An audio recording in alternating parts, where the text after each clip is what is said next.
Liam Mercer leaned forward, his fingers trembling slightly above the keyboard, eyes locked on the flickering lines of corrupted footage that no one in their right mind would have touched. But he wasn't in his right mind anymore. Not since that night. Not since the disappearance. You feel it now too, don't you?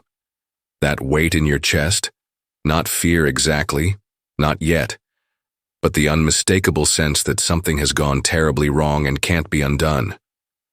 You clicked play. You kept reading.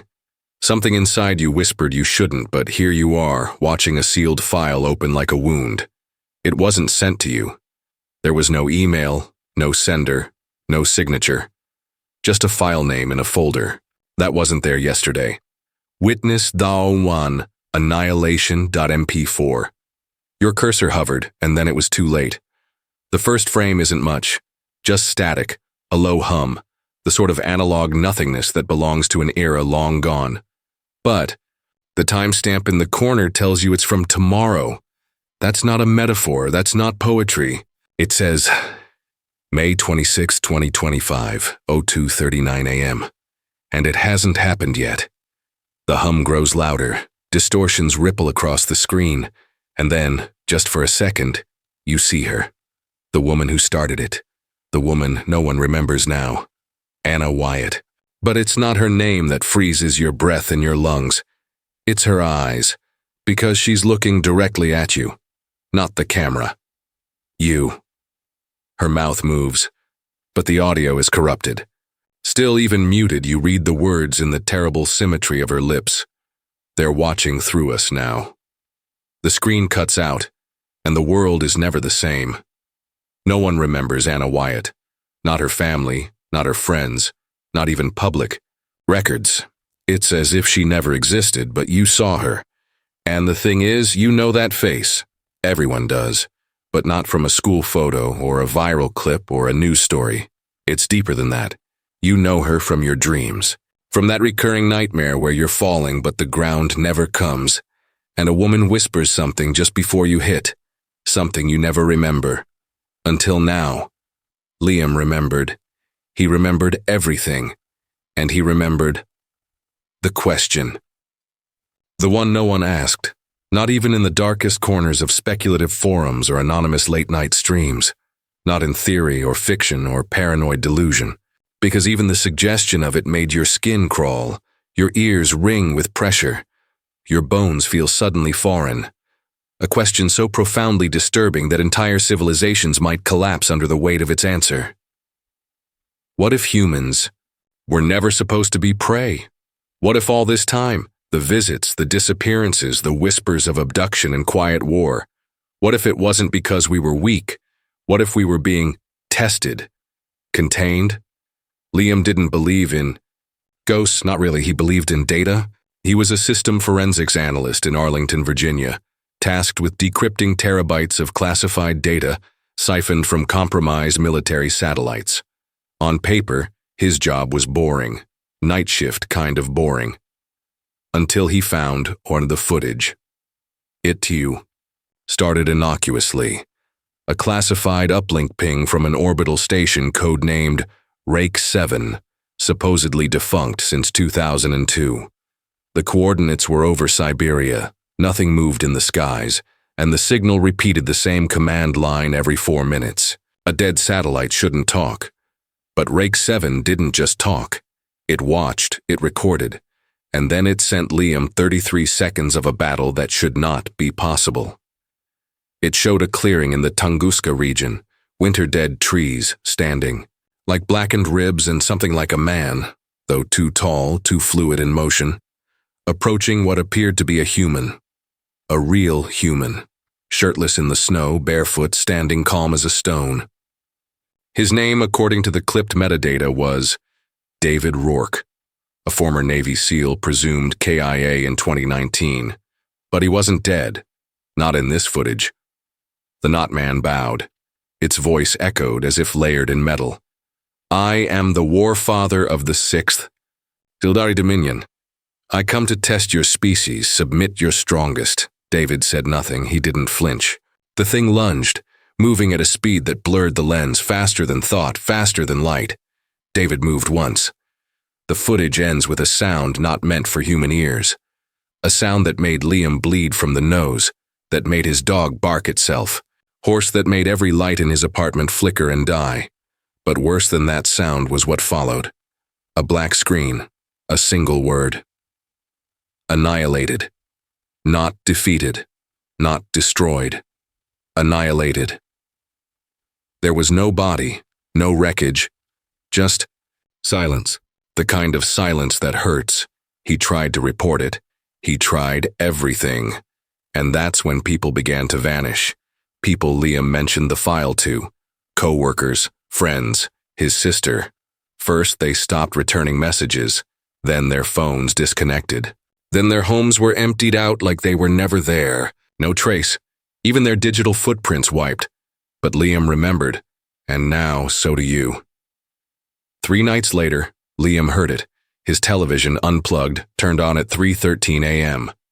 No signal, no input, just the voice.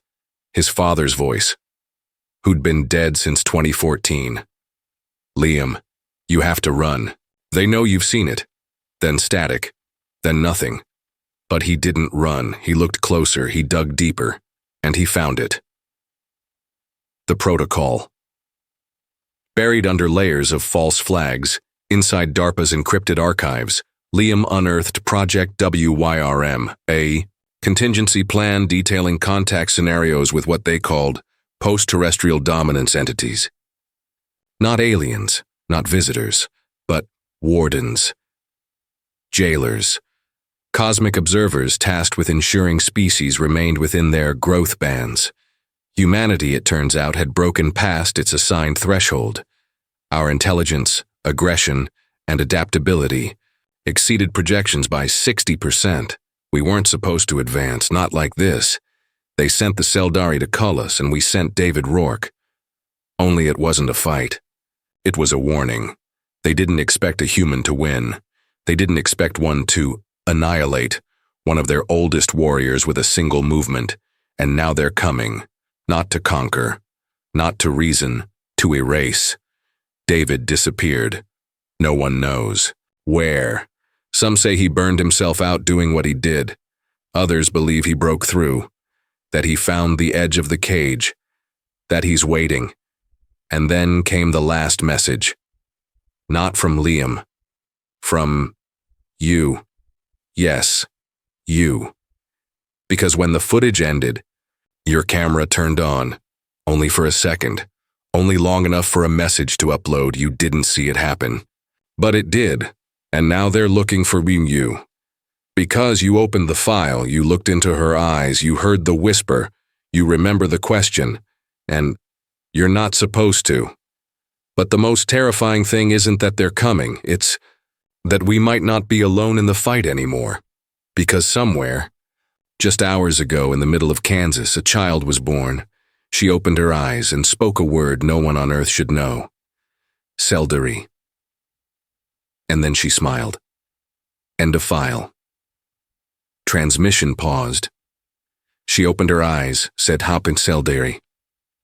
And I then smiled, and for a second, for just a fraction of a second that moved too slowly and cut too deep, it felt like everything froze. Not just time, but memory. Like your brain was dragged backward through something it wasn't meant to see again. You heard something inside your head, but there were no words. Just the pressure of them. Like a conversation you walked in on late and now you'll never catch up. You reached for your phone, your laptop, your voice recorder, anything, to document what you saw, but they were all off. The batteries drained, every device cold and lifeless like it had been sitting unused for years. And here's where it gets worse. You don't remember pressing play on the file. You remember seeing it, yes, you remember the name, the chill, the click, but you don't remember hitting play. You can't recall where you were sitting. You can't picture the exact moment. When you try to replay it in your head, it slips sideways like your mind won't let you look straight at it. Like something's been overwritten, and now you're starting to forget other things too. Small things at first. The name of your fourth grade teacher, the make and model of your first car, the color of the walls in your bedroom growing up, They're details you swore you knew cold, but when you try to say them aloud, your mouth just doesn't work. It's not blankness. It's wrongness. Like reaching for a step that isn't there, the message won't play again. The file's gone. In its place is a new folder buried beneath layers of gibberish system code. Mirror tests, audio and recovery. You open it. There are 3 audio files. The first is 27 seconds of static. The second is breathing, human, ragged, like someone trying to hold in a scream but forgetting how. The third file is worse. It's your voice. You're talking to someone. You don't remember the conversation, but there you are, asking about the baby. You're whispering. You say, "She said Seldari, I swear, no one taught her that, I didn't." Wait. Who is this? There's no reply on the tape, just silence. And then, in a voice not yours, a reply you never heard until now. She remembered something you forgot. Your breath catches in your throat. You rewind it, play it again. The voice is soft and tired, and familiar in a way that makes you feel sick. You've heard it before, not in dreams, not in memories. In home videos, it's your brother's voice. But your brother died in 2011, you want to scream. You want to shut everything down, erase your hard drive, burn your house to the ground if it means forgetting this. But you don't. You can't. Because something inside you is pushing now, deeper than curiosity, deeper than fear. Something that feels like recognition. And then, someone knocks on the door, 3 times, soft measured, like they know you're there. You don't move, you don't breathe, you don't even blink. You just listen. And after a long moment, a voice speaks. Through the door, Liam, your stomach turns to ice. That's not your name. You've never been Liam, right? The door clicks open. You don't remember unlocking it. He steps inside like he's done it 100 times before. A man in a brown coat, worn hands, face sunken, in ways that speak to trauma you'll never understand. His eyes are tired, gray, not bloodshot, bleached. You recognize him. You don't know how.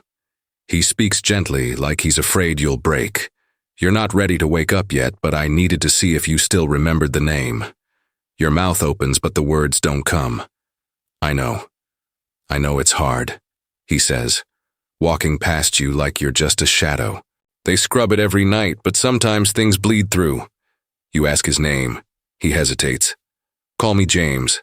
I think that's what it used to be. You ask what he wants. He sighs, looks around the room like he's seen it in a different configuration. I wanted to see if the mirror was still intact. Sometimes when they test memory convergence, the physical world doesn't sync. Objects flicker. Walls bleed into walls. You know, Mandela stuff. You laugh, but there's no humor in it. It's dry and bitter and tastes like rust. You tell him the baby said Seldari. James nods slowly. They always do in the early ones, before they realize what it means, before the countermeasures kick in. You ask if it's real, any of it. James's smile fades. You ever stare at a ceiling fan for too long and suddenly it looks like it's turning the other way, he asks. That's reality, that's the trick. It's not one thing, it's not even 2. It's everything at once. And most people, they only see what keeps them sane. You ask again, was the fight real? Did David Rourke annihilate that thing? Did a human win? James leans in close. There's something fractured in his gaze, like he's been awake for weeks or years. I saw the footage too, he says. I believed it. Hell, I lived by it. Until I found the second version, same timestamp, same footage. But the human loses, disintegrates. Nothing left but ash and teeth. You tell me which one's real. You want to throw up? James stands. Dusts. Off his coat. I gotta go. I've stayed too long. They'll feel the resonance soon. You try to follow him, but your legs won't move. He turns one last time at the edge of your vision. Check the mirror in the hallway, he says. See if your reflection matches today. If it doesn't, then you've already been taken. Then he's gone, not out the door, not down the stairs, just gone. And now you're alone again, except you're not. because your phone just lit up. New voicemail. Unknown number. You hit play. It's a child's voice, not crying, not laughing, just whispering. Do you remember who you were before? Silence. Then another voice. Your own. I remember everything, but you don't. Not yet. And if you're being honest, you're not sure you want to. But it's too late now, because the mirror in the hallway, the reflection isn't blinking when you do. It started to make sense finally. And that was the most dangerous part. The kind of dangerous that doesn't look like a gun or a knife or a shadow outside your window at 3 a.m. It looks like clarity. It feels like a click behind your eyes, like the puzzle snapping into place. And you finally exhaling because the unknown has been dragged into the light. For a few minutes, maybe even a whole hour, you think you've cracked it. That this is the hidden truth. The explanation behind the nightmares, the reversed reflections, the voice of your dead brother on a voicemail you never received. You've written it out, mapped it across pages and walls, traced the symbols James left behind on the mirror frame. Spirals inside spirals, like a snail shell viewed through broken glass. And now, here it is, the final piece. An address, just an address, scribbled on the inside of a matchbook you don't remember picking up, tucked into your jeans like it belonged there. 317 Evers Lane, Manassas, Virginia. It doesn't ping on Google Maps, but when you type it into the GPS in your car, it blinks green and chirps like it's been waiting, like you're late. You drive out in a haze of adrenaline and disbelief. The sun is low, fat and gold against the treetops, and you keep checking your mirrors to make sure the reflection is right. It is. Almost too right. Like someone reprogrammed. Like they've been watching your doubt and finally decided to make it easy. The roads stretch out endlessly. No other cars pass you. You realize halfway there that you haven't seen a single bird in the sky. The house is modest. Gray siding. A porch swing that creaks lazily in the breeze, though you feel no wind. The screen door flutters open just before you reach it. There's a woman inside. Hair tied up, gentle features, mid-50s maybe. She looks like someone who should be holding a pie. She says your name before you say hers. You're early this time, she says. That stops you cold. You ask who she is. I'm the one who brings you back when you forget too much. She beckons you inside like this is normal. Like she's done this 1,000 times. The walls are lined with photo frames. Only when you look closer, they're all of you. Every age, every stage. You as a child with a scraped knee. You in high school, grimacing at the camera. You in a hospital gown, eyes wide and haunted. None of these are photos you remember being taken. One shows you asleep, curled under a gray blanket that matches the one you used to own, one you threw out years ago. You feel a sudden warmth in your chest, the overwhelming, irrational urge to weep. You ask if it's true, if you're part of something bigger, if this whole nightmare is part of a system, and she's part of the team trying to help. She doesn't answer. She hands you a folder. It's heavy, thick, filled with records, birth certificates, transcripts, psych evaluations, news articles that never made the press. You flip through it all, and for one fragile electric moment, you feel your mind knitting itself back together. A memory glitch, a forgotten trauma, a massive but explainable cover-up. Maybe the David Rourke footage was part of a defense experiment. Maybe the Seldari were a psychological metaphor for childhood repression. Maybe the mirror thing was a seizure or sleep paralysis or brain damage from that fall you took last summer. You're not crazy. They lied to you. The woman sits with you, offers you tea. Your fingers are trembling too hard to hold the cup. You ask her, again, what this all is. What you are. She smiles softly. You've been doing well this cycle, she says. You're asking all the right questions. You freeze. You didn't say anything about cycles. You never asked about this cycle. But she speaks as if you've had this conversation before. And then you notice something so small it takes a minute to sink in. One of the photos on the wall. You as a child, but not quite. The teeth are wrong. The eyes are just a shade too dark. The angle of your shoulders, the way your left hand hangs, off by a fraction. It's not you, it's someone else, someone close. A copy, a version. You look down at the folder, and you see it. Typed, clinical, redacted, and raw. Subject 0.5b. Drift reintroduction log. Loop side 23. The words blur. Your heart tries to crawl up your throat. The warmth in your chest becomes fire. This wasn't a revelation. It was a containment protocol. A reset. A neatly packaged illusion of closure. You throw the folder, demand answers, but the woman doesn't flinch, doesn't blink. She just looks at you with something like pity. You almost made it through this time, she whispers. That's why we tried to give you peace. Then she vanishes, not into smoke or sparks or light. She just ceases, like someone deleted her mid-frame, and the room begins to bleed light from the corners, edges warping, colors smearing like oil on glass. The house groans. Not wood, not nails. Reality. You stumble outside, gasping for air that feels too thick to breathe. You look around, cars frozen in place, birds hovering mid-flight like puppets waiting for strings. A red sun locked at the same angle. You grab your phone, try to record. It opens to a video, already playing. It's you in this exact moment holding the phone, screaming the same words, same movements. A timestamp in the corner. May 25, 2024, 3:33 a.m. 1 year ago today. You drop the phone, and behind you, just before you black out, something leans in close to your ear. You don't see it, you don't hear it, you just feel it. It says nothing, but the memory rushes in all the same. You've done this before, not once. Not twice.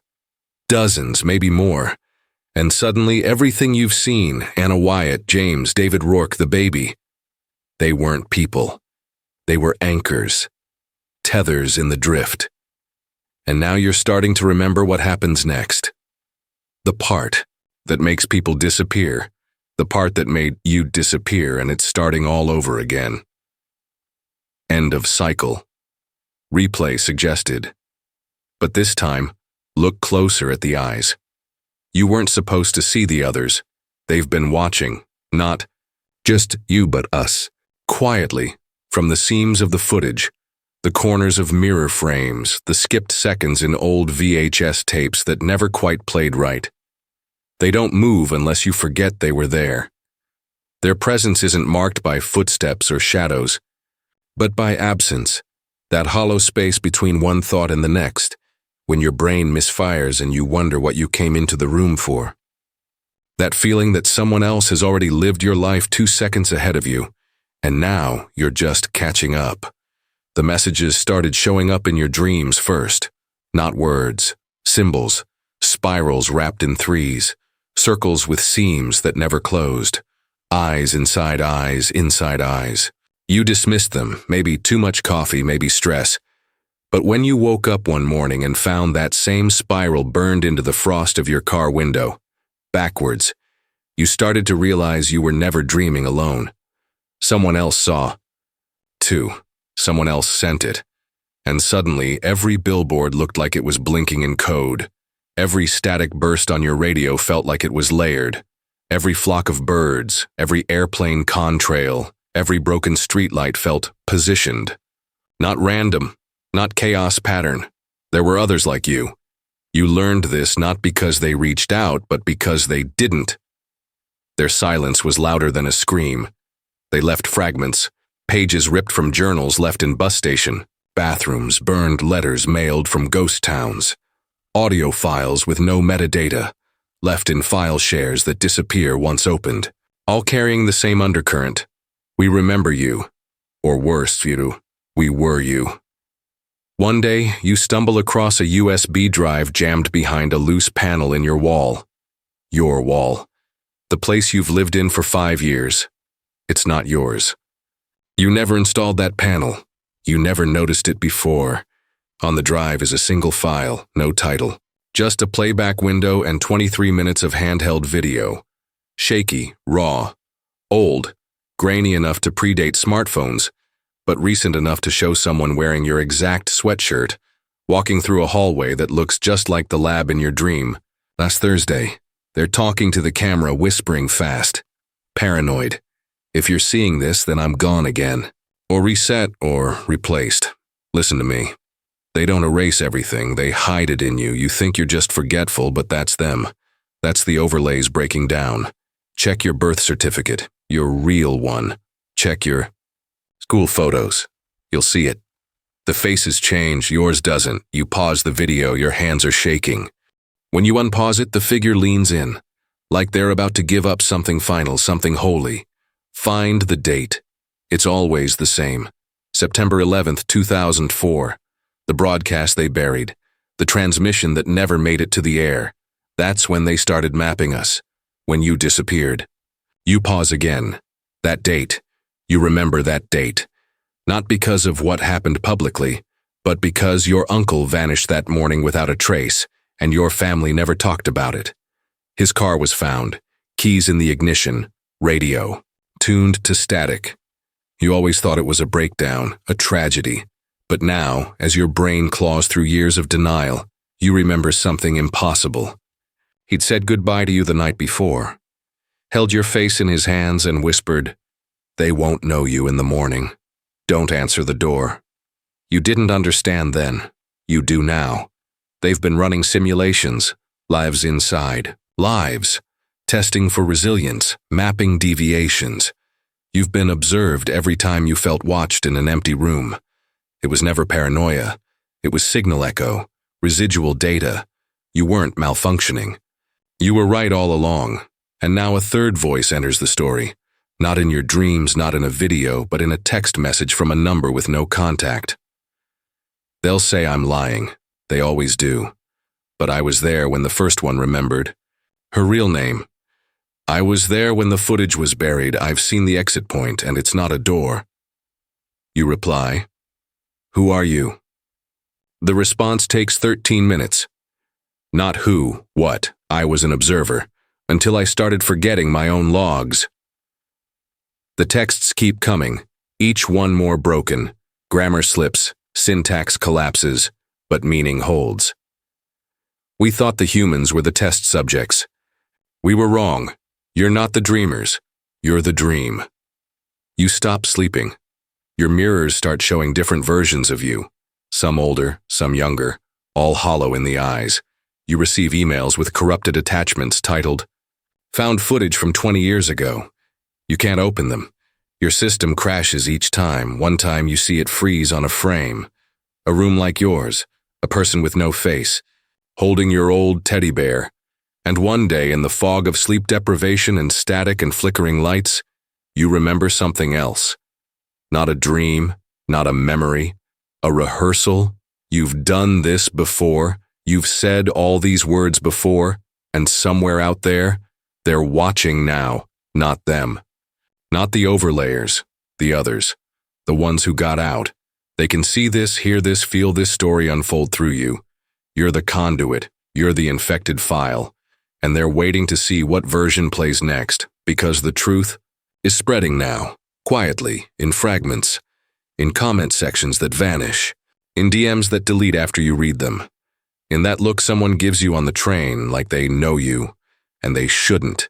They've seen it too, and when it reaches critical mass, when enough people remember, everything breaks. So here's the last thing you should know before the lights flicker, before the loop resets, before this all gets rewritten again. There's one file still hidden, buried in a folder you've never accessed. It's been sitting on your desktop the entire time, invisible, waiting. You can find it if you remember where you last saw your face move out of sync. And when you open it, the first frame will show something you won't be able to forget. It won't be you. It'll be the version that never got out, and they'll be smiling because you're almost home. Or you were, until someone started watching you. It wasn't about what they did to you. That realization didn't arrive with fireworks or screams. It came quietly like fog under a door. For weeks you'd clawed at timelines, picked apart hidden files, traced every whisper and glitch and symbol, until your fingers bled from holding the weight of it all. You had chased shadows, decoded the spirals, followed false exits into places where time folded and your reflection began blinking half a second too late. But now in the stillness, in the space between one breath and the next, you saw what had been hiding beneath the terror. It wasn't about the memory wipes. It wasn't about the loops. It wasn't even about them. It was about you. And the reason you never stopped digging wasn't because you needed answers. It was because you were afraid to live without them. You stood in the center of your childhood home, or the reconstruction of it, eerily perfect, down to the crack in the wall behind the couch where your father once punched it after losing his job. But he wasn't here. No one was, not really. Only the echo of what had shaped you, the ghosts that built you. You walked through the living room in silence, watching objects blink in and out of phase. A toy truck flickering between versions. A birthday photo on the mantle slowly morphing the faces around you. People whose names you couldn't remember, but who had once kissed your forehead like they knew you'd never come back. And that's when she appeared. The girl from the mirror. The version of you who never got out. She didn't speak right away. Just stood barefoot in the hallway, wearing the shirt you lost in college, hair longer than it ever was in real life, eyes darker than yours, but calm. She didn't blink. You didn't move. A long moment passed, the kind that stretches so far it loses shape. You asked to know, she said, not because you needed truth, because you were afraid of being ordinary. That hurt, more than the resets, more than the surveillance, more than the spiral burrowed in the base of your skull. Because she was right. What if all of it, the glitches, the memories, the unexplainable dreams, the strange people who knew your name, what if they were just coping mechanisms? Manufactured, illusions to protect you from the raw, unfiltered truth, that your pain was never special, that your loneliness wasn't part of a grand conspiracy, just the silent ache of being alive in a world too busy to notice you. You fell to your knees, not from drama, but surrender. You felt every version of you, the fighter, the skeptic, the believer, the child, fold inward like dying stars. You whispered the question you'd been avoiding for months, years, maybe lives. What if this is all my fault? And the mirror, you knelt in front of you, not to comfort, not to hurt, just to witness. Then make it mean something, she said. Choose what you are, before someone else does it for you again. The room flickered. The world tilted, and you remembered something. Not a moment, not a detail, but a feeling. Standing outside your mother's bedroom the day after your brother died, too afraid to knock, too small to understand the grief soaking the air. You remembered thinking, if I disappear, will anyone notice? That question had followed you all your life. Maybe that's what they had been feeding on, not your memories, not your data, but that void. The longing for someone to tell you you were real. And now you could choose, to believe it never happened and fall gently back into sleep, or to believe it did and carry the burden of waking up. Your mouth formed a word, but before you could say it, the world pulsed once like a held breath exhaled. A voice, yours, not yours, whispered in your ear like radio static wrapped in silk. You're not broken, you're remembering. And then silence, not peace, not clarity, just possibility. The screen dims. A ripple of distortion trails down. Somewhere in the footage you see a shape that wasn't there before. Maybe it's watching. Maybe it's waiting. Maybe it's you. And just before the feed cuts out, a phrase appears. Subtle, easy to miss if you blink. You were never alone. You just forgot who else was listening. Thank you for watching. Don't forget to like, share, and subscribe for stories you were never meant to hear. Until next time, remember, some truths don't want to be found.